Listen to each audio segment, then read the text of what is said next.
मेरे पास बहुत काम था तो मैंने कभी ये सोचा ही नहीं। हमारा अपना बच्चा होना चाहिए। पर मेरी पत्नी ने कहा कम से कम एक। मैंने कहा ठीक है, एक, सिर्फ एक। तो ऐसा हुआ और जब वो छोटी थी, 3-3.5 महीने की, तब से मैं पूरे दक्षिण भारत में ड्राइव करता था। वो मेरी कार की आगे की सीट पर बंधी रहती थी। मैं अकेला कार चलाता था। मेरा एक हाथ यहां, एक हाथ स्टीयरिंग व्हील पर। ये वो समय था जब हम ईशा फाउंडेशन बना रहे थे, तो मैं बहुत ज्यादा यात्रा करता था और वो मेरे साथ रहती थी जब वो 3.5 महीने की शिशु थी। तो पहले 4 साल वो मेरे साथ कार में बड़ी हुई और कई लोगों के घरों में भी। इसलिए वो हजारों लोगों से मिली और उसने सीखा कि किसी भी घर का हिस्सा कैसे बना जाता है, कहीं भी, चाहे वो दुनिया का सबसे समृद्ध घर हो या एक आदिवासी का घर हो। मैं जहां कहीं भी रहा, मैंने पक्का किया कि उसका हर चीज से सामना हो। मैं नहीं चाहता था कि उसमें पूर्व धारणा की भावना विकसित हो, पसंद नापसंद की कहाँ रहना है और कहाँ नहीं रहना है। और जब तक वो 3 साल की हुई, वो कम से कम 1000 लोगों को नाम से जानती थी, जिन्हें वो अपना दोस्त मानती थी। वे निश्चित रूप से उसकी उम्र के नहीं थे, सभी बड़ी उम्र के थे। तो जबरदस्त रूप से लोगों से सामना होता था और मैंने सोचा कि मैं उसे स्कूल नहीं भेजूंगा, क्योंकि मुझे स्कूल जाना कभी पसंद नहीं था जब मैं छोटा था। तो मैंने सोचा कि मैं उसे क्यों इस चीज से गुजारूं। फिर जो इकलौती चीज जो मैं उसे उपलब्ध नहीं करा पाया, वो थे उसके हम उम्र के बच्चे। तो मैंने उसे ऐसे स्कूल में भेजा जहां ज्यादा कंपटीशन और ज्यादा दबाव नहीं था। इसलिए मैंने ऐसा स्कूल ढूंढा जिसे जे कृष्णमूर्ति द्वारा शुरू किया गया था और मैंने उसे वहां भेजा ताकि चीजें आसान हो। और मैंने उनसे कहा, तुम मेरी लड़की पर सख्ती मत करना, क्योंकि मैं उसके रिपोर्ट कार्ड की ओर नहीं देखने वाला। मैं नहीं पूछने वाला कि तुम्हारी रैंक क्या आई है, मैं नहीं पूछने वाला कि तुम क्या बनोगी।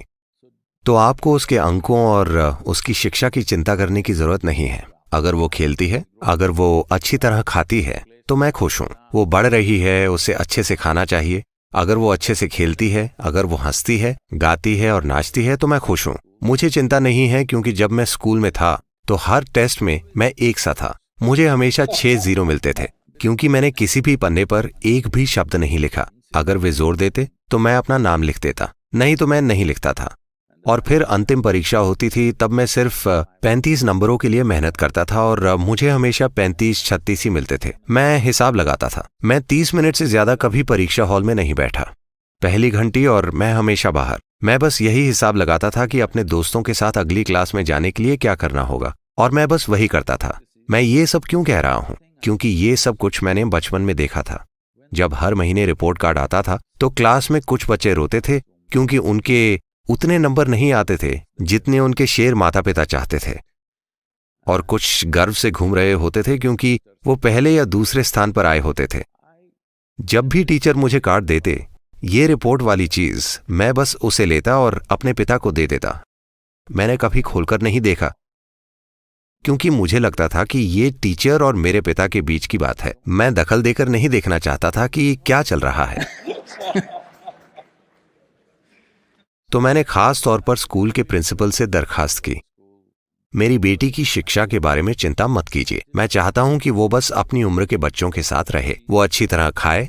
बस इतना सुनिश्चित कीजिए कि वो अच्छी तरह खाए, यही मेरी चिंता है। वो अच्छे से खाती है, खेलती है, हंसती है, उछलती है और नाचती है, तो मैं खुश हूं। तो जब वो 15 की हो गई और 10वीं की परीक्षा पास की, मैंने उसे औपचारिक शिक्षा से निकाल लिया। और क्योंकि ये उसकी माँ का सपना था और मेरी बेटी की भी बहुत रुचि थी, तो मैंने उसे नृत्य सीखने के लिए भेज दिया। वो भरतनाट्यम सीखने लगी और अब वो देश के उभरते कलाकारों में से एक है।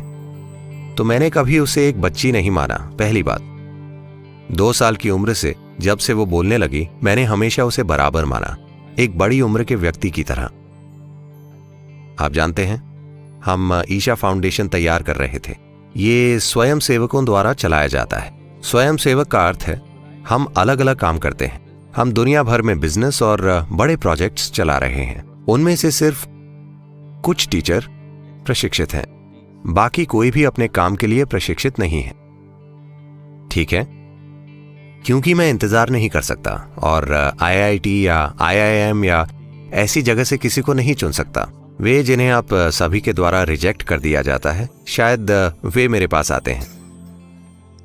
जो भी आता है मैं उन्हें ले लेता हूँ और इस काम उस काम हर तरह के काम में लगा देता हूँ। तो जो काम एक शब्द में किया जा सकता है, मुझे 100 शब्द बोलने पड़ते हैं उन्हें समझाने के लिए, ताकि वे काम करते रहें, प्रतिबद्ध रहें, ताकि काम आगे बढ़े। और क्योंकि वे स्वयं सेवक हैं, आप उन्हें निकाल नहीं सकते। जो भी हो, आप उन्हें अकुशलता या किसी वजह से निकाल नहीं सकते। इसलिए संगठन में, मैनेजमेंट में जो भी समस्याएं होती, लोगों की व्यक्तिगत समस्याएं, वयस्क समस्याएं, हर तरह की समस्याएं, मैं कभी भी उसे एक समस्या देता और कहता इसका क्या करें। वो अद्भुत और सरलता से भरपूर समाधान निकालती। कभी कभी सटीक समाधान, कभी कभी कुछ निराला।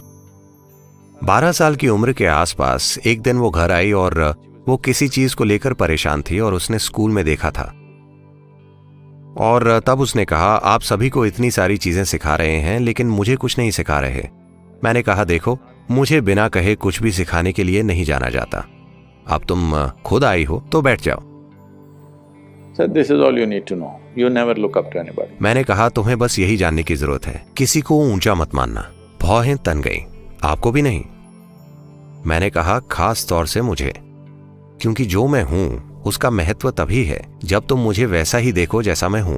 अगर तुम मुझे ऊंचा मानोगी तो तुम मुझे दीवार पर टांग दोगी और शायद धूप जलाओगी या मुझ पर माला डाल दोगी और मेरे बारे में भूल जाओगी। इससे तुम्हारे जीवन में कोई बदलाव नहीं आएगा। तुम्हें मुझे वैसे ही देखना चाहिए जैसा मैं हूं। मुझे बस वैसा ही देखो जैसा मैं हूं, फिर मैं तुम्हारे लिए बहुत महत्व का हूं। पर अगर तुम मुझे ऊंचा मानोगी तो तुम इससे चूक जाओगी। इसलिए कभी किसी को ऊंचा मत समझना, कभी किसी को नीचा मत समझना। अगर तुम ये एक चीज करती हो तो तुम हर चीज को वैसी ही देखोगी जैसी वो है। जब तुम चीजों को वैसी ही देखोगी जैसी वे हैं, सिर्फ तभी तुम सहजता से आगे बढ़ सकोगी, है ना? ऐसा ही जीवन के साथ भी है। जब तुम हर चीज को वैसी ही देखोगी जैसी वे है, सिर्फ तभी तुम जीवन में आसानी से आगे बढ़ सकोगी। आपको अपने बच्चों को सिर्फ यही काबिलियत देनी है। तो मैंने हमेशा उसके साथ बड़ों जैसा बर्ताव किया, कभी खुद को उससे ऊपर रखने की कोशिश नहीं की। मैंने यही बुनियादी परवरिश की कि उसे ना तो किसी को ऊंचा मानने की जरूरत है और ना ही किसी को नीचा मानने की जरूरत। बस हर चीज को वैसे ही देखो जैसी वो है। बस जीवन को वैसे देखना सीखना जैसा वो है। ऊंचा समझना एक झूठ है, नीचा समझना एक झूठ है। ऊंचा देखना एक तरह की पूर्व धारणा से होता है, नीचा देखना भी एक पूर्व धारणा से होता है। जीवन का हर रूप, हर चीज, चाहे वो जो भी हो, उसे आदर देने की काबिलियत होना, यही हमारी संस्कृति है। मैं चाहता हूं आप इसे समझें। कोई फर्क नहीं पड़ता कि कौन सी चीज है। अगर कोई कागज भी हो, जब हम बड़े हो रहे थे तो एक कागज पर भी पैर नहीं रख सकते थे। हाँ या ना? आप में से कई लोग इसी तरह अपने घरों में बड़े हुए हैं। बस एक छपा हुआ कागज, ये कुछ नहीं है। हो सकता है समाचार रद्दी हो, पर आप उस पर कदम नहीं रख सकते क्योंकि आप खुद को उसके जरिए शिक्षित करते हैं। अगर आप धरती पर पैर रखना चाहते हैं तो आप उसके आगे झुकते हैं। आप किसी चीज को ऊंचा नहीं मानते या किसी चीज को नीचा नहीं मानते।